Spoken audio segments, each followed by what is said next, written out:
Hello बच्चों, आज मैं आप लोगों को क्लास 9th की जो ये आपके पास लेटेस्ट एडिशन की आर.डी. शर्मा की बुक है ना, इसका जो हम चैप्टर नंबर 10 कर रहे हैं अपना लाइन्स एंड एंगल्स, वो चैप्टर यहाँ कराऊंगी।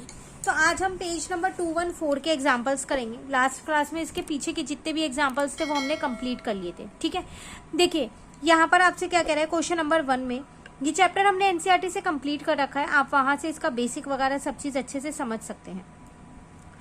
क्वेश्चन कह रहा है इन फिगर 10.74, ये एक फिगर दे रखी है, M पैरेलल टू N, ये दोनों लाइंस जो है वो पैरेलल है, एन एंगल 1 इज 65, ये वाला एंगल दे रखा है 65 डिग्री। फिगर देख लो आप, ये रही। आपको एंगल 5 बताना है और एंगल 8 बताना है। कोई सा भी एक निकाल लो, दूसरा निकल जाएगा लीनियर पेयर से बहुत आसानी से, है ना।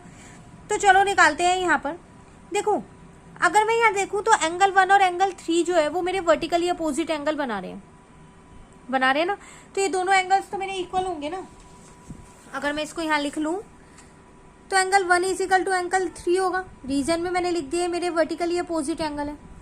मुझे वैसे एंगल 3 निकालना नहीं है, पर मैंने देखो एंगल 3 सिर्फ इसलिए निकाला, यहाँ 65 डिग्री निकल गया क्योंकि अब मुझे पता है कि जो एंगल 3 और जो एंगल 8 है ना, ये मेरे कॉरस्पॉन्डिंग एंगल्स हैं। तो यहाँ से मेरा एंगल 8 निकल जाएगा आसानी से। तो फिर अब हम यहाँ लिख सकते हैं angle 3 is equal to angle 8। Reason में लिखेंगे हम कॉरस्पॉन्डिंग एंगल। आप क्वेश्चन में फिगर जरूर बनाइएगा जब आप सॉल्यूशन करें, ठीक है। तो एंगल 8 आपके पास आ गया 65 डिग्री। अब आसान हो गया, अब 5 निकल जाएगा लीनियर पेयर लगा के। तो इसका मतलब एंगल 5 प्लस एंगल 8 कितना हो जाएगा आपके पास, 180 डिग्री। अगेन रीजन में आप लीनियर पेयर लिख देंगे। तो एंगल 5 आपको नहीं पता, एंगल 8 है 65 डिग्री। तो यहां से मेरा एंगल 5 निकल के आ गया 180 माइनस का 65 डिग्री।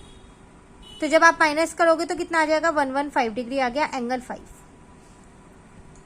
ये था आपके पास एग्जाम्पल नंबर 1।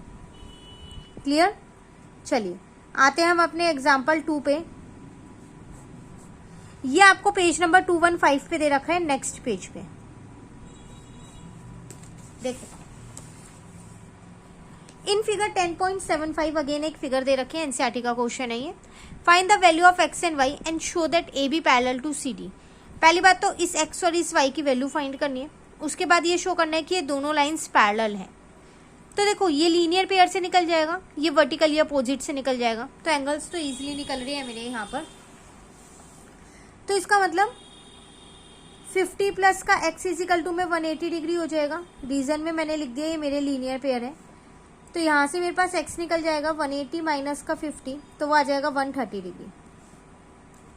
और y कितना हो जाएगा मेरे पास, 130 हो जाएगा। क्यों? क्योंकि ये मेरे क्या बना रहे हैं, वो वर्टिकली अपोजिट एंगल बना रहे हैं। तो अगर आप ध्यान से देखो x और y दोनों की ही वैल्यू सेम आ रही है, 130 और 130, है ना। तो x is equal to Y है, ये दोनों ही आपके पास 130 डिग्री है। और ये दोनों ऑल्टरनेट एंगल्स भी हैं, पर ये ऑल्टरनेट एंगल्स तभी होंगे ना जब ये दोनों लाइंस पैरेलल होंगी। अब जब ये दोनों इक्वल हैं तो इसका मतलब ये दोनों ऑल्टरनेट एंगल हैं, तो ये दोनों लाइंस पैरेलल है ना। तो यहां लिख देते हैं this means that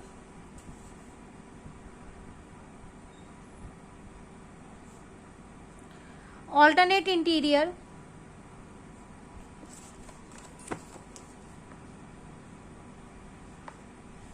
angles are equal, hence AB parallel to CD। Clear.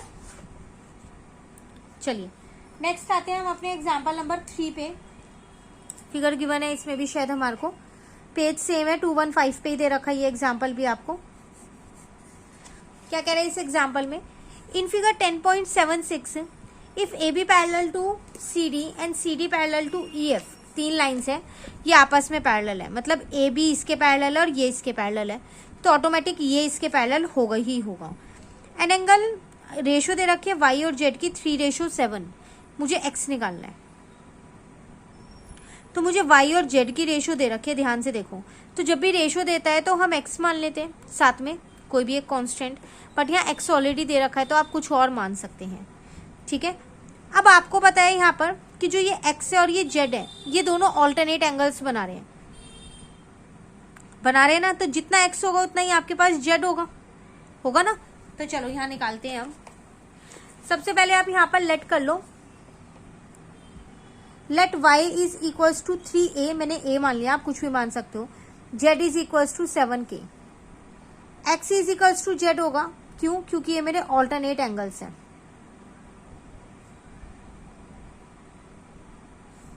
तो यहां से x मेरे पास आ गया, सॉरी a मानो, दोनों को सेम मानना, ठीक है।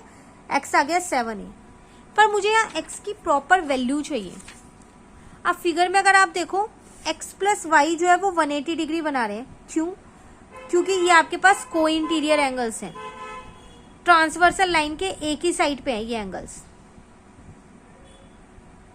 तो उनका सम 180 होता है। ये मेरे पास 7a है, ये मेरे पास 3a है, ये 180 मेरे पास ऐसी ही है, तो ये आ जाएगा 10a इज इक्वल्स टू में 180, यहां से a आ जाएगा 18 डिग्री। पर मुझे x निकालना था, x है मेरे पास 7a, तो 7 इंटू a है, तो इसका मतलब हम क्या करेंगे, 7 इंटू में 18 कर देंगे, ठीक है ना। इंटू कर दो तो 126 डिग्री आपका आंसर। सिर्फ x ही आपको इसमें फाइंड करना है और बाकी के y और z नहीं फाइंड करने हैं। क्लियर? चलिए आते हैं अपने एग्जाम्पल नंबर 4 पे। In figure 10.77 M and parallel to N and angle 1 and 2 are in the ratio 3:2. Determine all the angles from 1 to 8. इस फिगर में ये दोनों लाइंस पैरेलल दे रखी हैं, दो एंगल की रेशियो दे रखी है 1 और 2 की 3:2, बाकी के सारे एंगल्स आपको फाइंड करने हैं। ऐसा क्वेश्चन भी आपके पास एनसीईआरटी में है। तो एग्जाम्पल नंबर है आपके पास 4, पेज नंबर सेम है। इसकी ना ऐसा करते हैं, पहले फिगर बना लेते हैं। यहाँ पर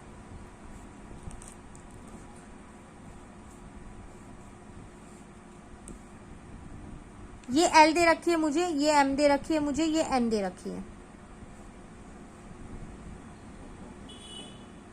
1 2 3 4, ठीक है, 5 6 7 8।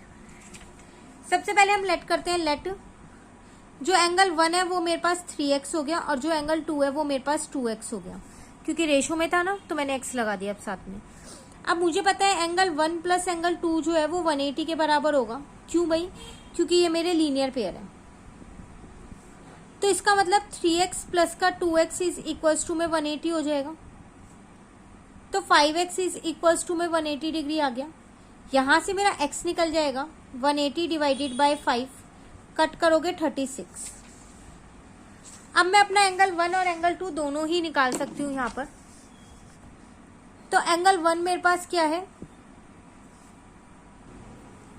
वो था मेरे पास 3x, इसका मतलब 3 इंटू में 36 हो जाएगा, तो मेरा आंसर आ जाएगा 108 डिग्री। और एंगल 2 मेरे पास क्या था, 2x, इसका मतलब 2 इंटू में 36 हो जाएगा, तो मेरा आंसर आ जाएगा 72 डिग्री। अब बाकी सारे एंगल्स फाइंड करने हैं, अब सारे फाइंड हो जाएंगे। देखो एंगल 1 जो है वो एंगल 5 के बराबर होगा। रीजन में क्या लिखेंगे हम यहाँ पर, ये मेरे कॉरेस्पॉन्डिंग एंगल्स हैं।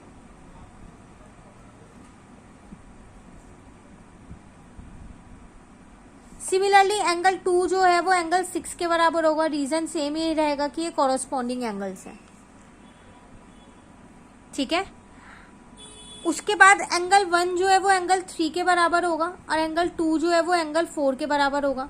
रीजन में क्या आएगा, क्योंकि ये मेरे वर्टिकली अपोजिट एंगल्स हैं। क्लियर?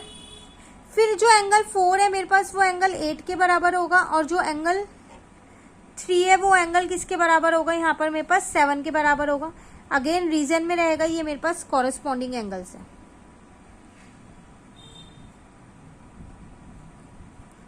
ठीक है। अब सारे एंगल लिख दो। एंगल 1 आपके पास कितना आया था, 108 डिग्री। एंगल 2 आपके पास आया 72 डिग्री। एंगल 3 आपके पास क्या निकलेगा, एंगल 3 देखो किसके बराबर है, 1 के बराबर है, तो 108 डिग्री होएगा। एंगल 4 किसके बराबर है, एंगल 8 के बराबर है। और एंगल 8 किसके बराबर है, 4 किसके बराबर है, 2 के बराबर है, तो एंगल 4 जो है वो है 72 डिग्री। एंगल 5 जो है वो एंगल 1 के बराबर है, तो 108 डिग्री आ गया।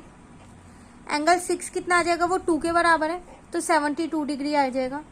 एंगल 7 3 के बराबर है, 3 वाला कितना है, 108 डिग्री है। और एंगल 8 किसके बराबर है, 4 के, तो वो 72 डिग्री आ गया। सारे एंगल्स निकल गए। पहले मैंने ऊपर सबके रीजन लिख दिए कि क्यों ये इक्वल है, और उसके बाद नीचे सारे एंगल्स को मैंने फाइंड कर दिया। क्लियर है? ये था मेरे पास एग्जाम्पल नंबर 4। चलिए अब आते हैं एग्जाम्पल 5 पे, इसी पेज पे है। In figure 10.78 L, M and N are parallel lines intersecting by a transversal P at x, y, z। दिख रही है फिगर आपको, ये है, तीनों लाइंस पैरेलल है। Find angle 1, 2 and 3। एंगल 1 ये रहा, 2 ये रहा और 3 ये रहा। ये आपको फाइंड करना है। एक एंगल आपको ये दे रखा है 50 डिग्री का, ठीक है। तो देखो 2 वाला तो निकलेगा, पहले 4 वाला निकाल लूं, इससे ही निकल जाएगा 2 वाला। कैसे निकल जाएगा, क्योंकि ये कॉरस्पॉन्डिंग एंगल बनाएंगे। और फिर 3 वाला भी निकल जाएगा, वर्टिकली अपोजिट एंगल, और ये ऑल्टरनेट एंगल्स, सारे निकल जाएंगे आसानी से। चलो यहाँ करते हैं इसको। तो एग्जाम्पल है हमारे पास 5।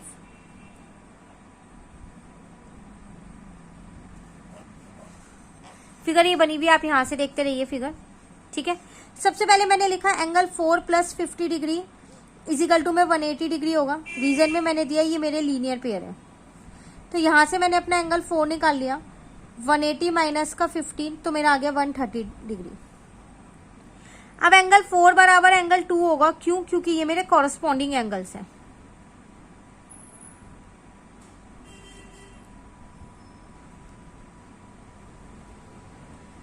तो यहां से मेरा एंगल 2 निकल गया 130 डिग्री।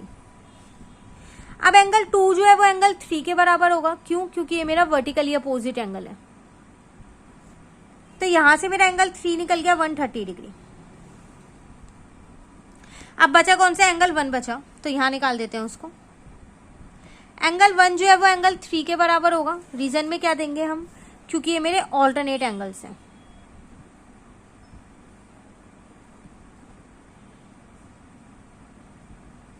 ठीक है ना।